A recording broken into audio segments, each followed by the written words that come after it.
Hi, இனி வரப்போற video சீரீஸ்ல நம்ம ஸ்டாக் மார்க்கெட் பேசிக்ஸ் பத்தி தான் பார்க்க போறோம். இந்த சீரீஸ்ல மொத்தம் 10 to 15 வீடியோஸ் வரைக்கும் வரும். இந்த சீரீஸை நீங்க கம்ப்ளீட் பண்ணி முடிக்கிறப்ப ஸ்டாக் மார்க்கெட் பத்தின ஒரு பேசிக் நாலேஜ் கண்டிப்பா உங்களுக்கு கிடைக்கும். ஸோ மறக்காம நம்ம சேனலை சப்ஸ்கிரைப் பண்ணிட்டு வீடியோ சீரீஸை கம்ப்ளீட்டா பாருங்க. இந்த கோர்ஸ் யாருக்காக அப்படின்னா உங்களுக்கு ஸ்டாக்ஸ் பத்தியும் இன்வெஸ்டிங் பத்தியும் எதுவுமே தெரியாது, இப்பதான் லேர்ன் பண்ண ஸ்டார்ட் பண்ணிருக்கீங்க அப்படின்னா இந்த வீடியோ சீரிஸ் கண்டிப்பா உங்களுக்கு யூஸ்ஃபுல்லா இருக்கும். அது மட்டும் இல்லாம உங்களுக்கு ஸ்டாக் மார்க்கெட் பேசிக்ஸ் பத்தி ஆல்ரெடி தெரியும் அப்படின்னாலும் உங்களோட நாலேஜை ரெஃப்ரெஷ் பண்ணிக்கிறதுக்கு இந்த வீடியோ சீரிஸ் கண்டிப்பா உங்களுக்கு ஹெல்ப்ஃபுல்லா இருக்கும். ஸோ இப்போ வாங்க வீடியோக்குள்ள போகலாம். என்னென்ன டாபிக்ஸ்லாம் இன்னைக்கு பார்க்க போறோம் அப்படிங்கிறத பார்க்கலாம்.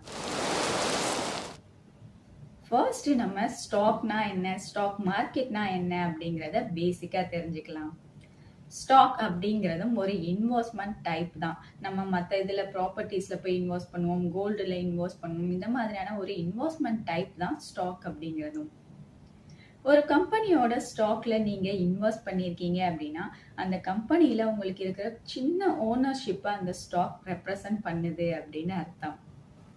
இன்னும் சிம்பிளா சொல்ல போனா ஒரு கம்பெனியோட ஸ்டாக்கை நீங்க வாங்கியிருக்கீங்க அப்படின்னா அந்த கம்பெனியோட ஒரு ஸ்மால் பீஸை, சின்ன பீஸை நீங்க பர்ச்சேஸ் பண்ணியிருக்கீங்க, ஓன் பண்ணியிருக்கீங்க அப்படின்னு அர்த்தம். அந்த ஸ்மால் பீஸ் தான் ஷேர் அப்படின்னு சொல்லுவோம். ஸோ ஷேர் அப்படிங்கிறது ஸ்டாக்கோட யூனிட். சப்போஸ் ஒரு கம்பெனில 1000 அவுட்ஸ்டாண்டிங் ஷேர்ஸ் இருக்கு, அதுல இருந்து நீங்க 100 ஷேர்ஸை பர்ச்சேஸ் பண்ணியிருக்கீங்க அப்படின்னா 1000ல 100 அப்படிங்கிறது 10%. ஸோ அந்த கம்பெனியோட அசட்லையும் அதுல இருந்து வர ரிட்டர்ன்ஸ்லையும் உங்களுக்கு 10% பங்கு இருக்கு. நீங்க 10% ஓன் பண்ணியிருக்கீங்க அப்படின்னு அர்த்தம். இப்ப ஸ்டாக் மார்க்கெட்னா என்ன அப்படிங்கறத பத்தி பாத்திரலாம். மார்க்கெட்னா என்ன? பொதுவா சந்தை. காய்கறிகள், பழங்கள், பூக்கள், அப்படி இல்லைன்னா ஆடு மாடு மாதிரியான விலங்குகளை கூட அந்த சந்தையில வந்து வியாபாரம் பண்ணுவாங்க. ஸோ அந்த பொருட்களை வச்சிருக்கவங்க எல்லாம் அதை வந்து ஏலத்துக்கு விடுவாங்க. அப்படி ஏலத்துக்கு விடுற பொருட்களை விலைக்கு எடுக்கிறதுக்கு, ஏலத்துக்கு எடுக்கிறதுக்கும் மக்கள் வந்துட்டு ரெடியா இருப்பாங்க. அப்படி ஏலத்துக்கு எடுக்கிற ஆளுங்க என்ன பண்ணுவாங்க, அங்கேயே இன்னும் கொஞ்சம் விலை ஜாஸ்தியா வச்சு விற்கிறதுக்கு சான்ஸ் கிடைச்சது அப்படின்னா அங்கேயே ரீசேல் பண்ணிடுவாங்க. ஸோ அதே மாதிரியான கான்செப்ட் தான் இந்த ஸ்டாக் மார்க்கெட்லயும் நடக்குது. ஆனா ஸ்டாக் மார்க்கெட்ல ஃப்ரூட்ஸ்க்கு, வெஜிடபிள்ஸ்க்கு பதிலாக அவங்க வந்துட்டு ஒரு கம்பெனியோட பங்குகளை விற்கிறாங்க. ஸோ ஒரு கம்பெனி அவங்களோட பங்குகளை ஸ்டாக் மார்க்கெட்ல விற்கணும் அப்படின்னா ஸ்டாக் எக்ஸ்சேஞ்சில் அவங்களோட கம்பெனியை பப்ளிக் லிமிடெட் கம்பெனியா ரெஜிஸ்டர் பண்ணியிருக்கணும். அப்படி பண்ணியிருந்தாதான் அந்த பப்ளிக் லிமிடெட் கம்பெனிஸ் மட்டும்தான் அவங்களோட ஸ்டாக்ஸை பப்ளிக்கான இன்வெஸ்டர்ஸான நம்ம கிட்ட விற்க முடியும். ஸோ ஸ்டாக் மார்க்கெட் அப்படிங்கிறது கலெக்ஷன் ஆஃப் எக்ஸ்சேஞ்சஸ் அப்படின்னு சொல்லலாம்.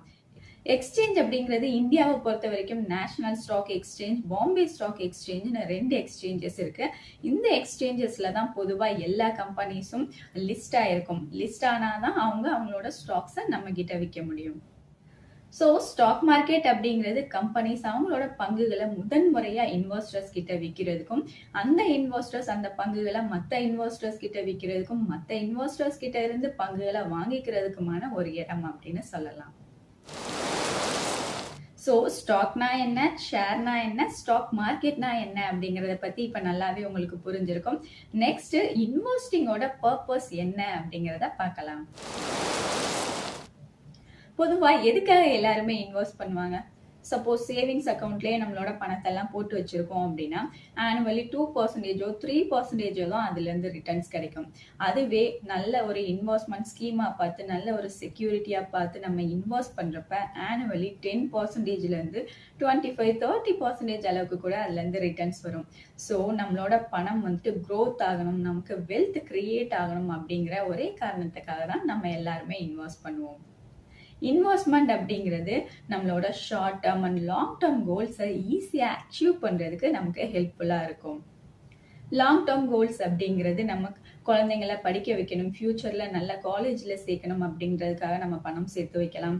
அப்படி இல்லைன்னா ஒரு பெரிய வீடு கட்டணும் அப்படிங்கிறதுக்காக பணம் சேர்த்து வைக்கலாம். ஸோ இந்த மாதிரியான கோல்ஸ் அப்படிலாம் லாங் டேர்ம் கோல்ஸ்ல வரும். ஷார்ட் டேர்ம் கோல்ஸ் அப்படிங்கிறது ஏதோ ஒரு டூர் போகலாம், ஃபேமிலி டூர் போகலாம் அப்படிங்கிறதுக்காக இருக்கலாம். அப்படி இல்லைன்னா ஏதோ ஒரு எக்ஸ்பென்சிவான பொருள் ரொம்ப நாளாக நம்ம வாங்கணும்னு நினச்சிட்டு இருக்கோம், அதுக்காக பணம் சேர்த்து வைக்கிறதால இருக்கலாம். ஸோ இந்த மாதிரியான கோல்ஸ்லாம் ஷார்ட் டேர்ம் கோல்ஸில் வரும். ஸோ இந்த மாதிரி short term and long term goals achieve பண்ணுறதுக்கு நம்மளோட இன்வெஸ்ட்மெண்ட் மணி வந்துட்டு நமக்கு ரொம்பவே ஹெல்ப்ஃபுல்லாக இருக்கும். நெக்ஸ்ட் வந்துட்டு போஸ்ட் ரிட்டையர்மெண்ட்காக கூட நம்ம இன்வெஸ்ட் பண்ணுவோம். ஏன் அப்படின்னா நிறைய ப்ரைவேட் எம்ப்ளாயீஸ்க்கு வந்துட்டு பென்ஷன் ஸ்கீம்லாம் எதுவுமே இல்லை. கவர்மெண்ட் எம்ப்ளாயீஸ்க்கு பென்ஷன் ஸ்கீம் இருக்கு. ரிட்டையர்மெண்ட்டுக்கு அப்புறம் ரெகுலராக அவங்களுக்கு பென்ஷன் வந்துட்டு இருக்கும். ஆனால் ப்ரைவேட் எம்ப்ளாயீஸ்க்கு அப்படி இல்லை. ஸோ ரிட்டையர்மெண்ட்க்கு அப்புறம் நம்ம ஒரு பீஸ்ஃபுல்லான கம்ஃபர்டபுளான லைஃப்பை லீட் பண்ணணும் அப்படின்னா நமக்கு ரெகுலரான ஒரு இன்கம் வந்துட்டே இருக்கணும்.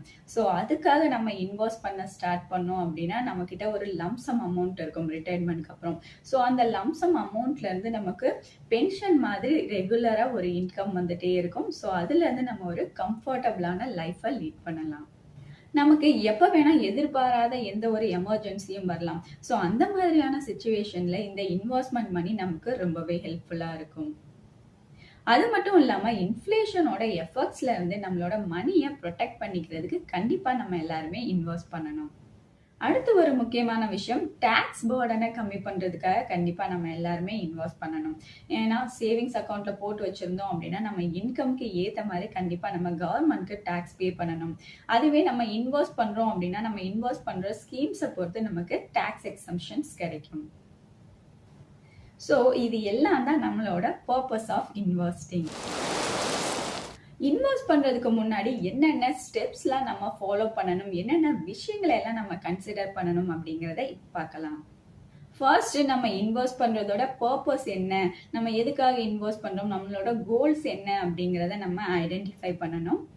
நெக்ஸ்ட் நம்மளோட ஏஜ் என்ன, நம்மளோட சேலரி எவ்வளோ, அந்த சேலரியில இருந்து நம்ம எவ்வளோ பணத்தை மந்த்லி சேவ் பண்ண முடியுது அப்படின்றத பொறுத்து நம்மளோட ரிஸ்க் ப்ரொஃபைல் என்ன, நம்மளோட ரிஸ்க் ஃபேக்டர்ஸ் என்ன அப்படிங்கிறதெல்லாம் கன்சிடர் பண்ணணும். இதையெல்லாம் கன்சிடர் பண்ணி முடிச்சிட்டோம் அப்படின்னா நம்மளோட ரிஸ்க் ப்ரொஃபைலுக்கு ஏற்ற ஸ்கீம்ஸ் எது, செக்யூரிட்டிஸ் எது அப்படிங்கிறத நம்ம ரிசர்ச் பண்ணி அதுக்கப்புறமா நம்ம வந்துட்டு அந்த ஸ்கீம்ஸை பார்த்து இன்வெஸ்ட் பண்ணணும். இன்வெஸ்ட் பண்ணிட்டு அப்படியே விட்டுறக்கூடாது, கரெக்டாக ரெகுலராக அதை மானிட்டர் பண்ணிட்டு வரணும். ஏன் அப்படின்னா நம்ம ரெகுலராக மானிட்டர் பண்ணாமல் விட்டோம் அப்படின்னா நமக்கு அதுலேருந்து ஹெவி லாஸஸ் ஏற்படுறதுக்கான சான்சஸ் நிறையவே இருக்கு. ஸோ ரெகுலராக மானிட்டர் பண்ணி எப்போல்லாம் நமக்கு லாஸஸ் ஏற்படுற மாதிரி இருக்கோ அப்போல்லாம் நம்ம வந்துட்டு எக்ஸிட் ஆயிடலாம். அப்படி இல்லைன்னா வேற நல்ல ஸ்கீம்ஸாக பார்த்து நம்ம பணத்தை இன்வெஸ்ட் பண்ணலாம். நெக்ஸ்ட் மேஜர் அசெட் கிளாஸஸ்லாம் என்னென்ன அப்படிங்கிறத வரிசையா பார்த்துடலாம். ஃபர்ஸ்ட் ஸ்டாக்ஸ், இதை ஈக்விட்டி அப்படின்னு கூட சொல்லலாம்.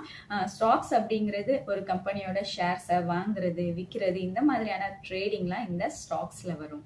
நெக்ஸ்ட் பாண்ட்ஸ் அப்படிங்கிறத பிரைவேட் கம்பெனிஸும் இஷ்யூ பண்ணலாம். அப்படி இல்லைன்னா கவர்மெண்ட் ஆர்கனைசேஷன்ஸும் அவங்களோட ஃபண்ட் தேவைகளுக்காக இஷ்யூ பண்ணலாம். பிரைவேட் கம்பெனி ஒரு பாண்டை இஷ்யூ பண்றாங்க அப்படின்னா அது கார்பரேட் பாண்ட்ஸ். அதுவே கவர்மெண்ட் இஷ்யூ பண்றாங்க அப்படின்னா அது வந்துட்டு கவர்மெண்ட் பாண்ட்ஸ். பாண்ட்ஸ்னா என்ன, கடன் பத்திரம். அதாவது அந்த பாண்ட்ஸ்லேயே வந்துட்டு இத்தனை மந்த்ஸ்லயோ இல்லைன்னா இத்தனை இயர்ஸ்லயோ உங்களோட பணத்தை ரிட்டர்ன் கொடுத்துருவோம் அப்படின்னு அக்ரிமெண்ட் மாதிரி மென்ஷன் பண்ணிக்கிட்டு இன்வெஸ்டர்ஸ் கிட்ட இருந்து பணத்தை வாங்கிப்பாங்க. அந்த பாண்ட்ஸ்லேயே உங்களுக்கு இத்தனை பர்சன்டேஜ் ஆஃப் இன்ட்ரெஸ்ட் ஆனுவலியோ இல்லை செமி ஆனுவலியோ ரெகுலராக அந்த பாண்ட்ஸை ரெடீம் பண்ணுற வரைக்கும் உங்களுக்கு கொடுத்துட்டே இருப்போம் அப்படிங்கிறதையும் மென்ஷன் பண்ணியிருப்பாங்க. ஸோ பாண்ட்ஸ் அப்படிங்கிறது ஒரு fixed income security. Next property, அதாவது ரெசிடென்ஷியல் இல்லை கமர்ஷியல் ப்ராப்பர்ட்டிஸ்ல போய் இன்வெஸ்ட் பண்றது. ரியல் எஸ்டேட் இன்வெஸ்ட்மெண்ட் ட்ரஸ்ட்லாம் இருக்குல்ல, அவங்க மியூச்சுவல் ஃபண்ட் மாதிரியே தான் இன்வெஸ்டர்ஸ் கிட்ட இருந்து மொத்தமா பணத்தை கலெக்ட் பண்ணி அவங்க இன்கம் வரக்கூடிய ப்ராப்பர்ட்டிஸா பார்த்து இன்வெஸ்ட் பண்ணுவாங்க.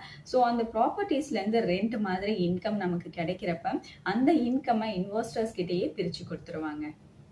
நெக்ஸ்ட் கமாடிட்டி ட்ரேடிங் அப்படிங்கிறது ரா மெட்டீரியல்ஸை ட்ரேட் பண்றது.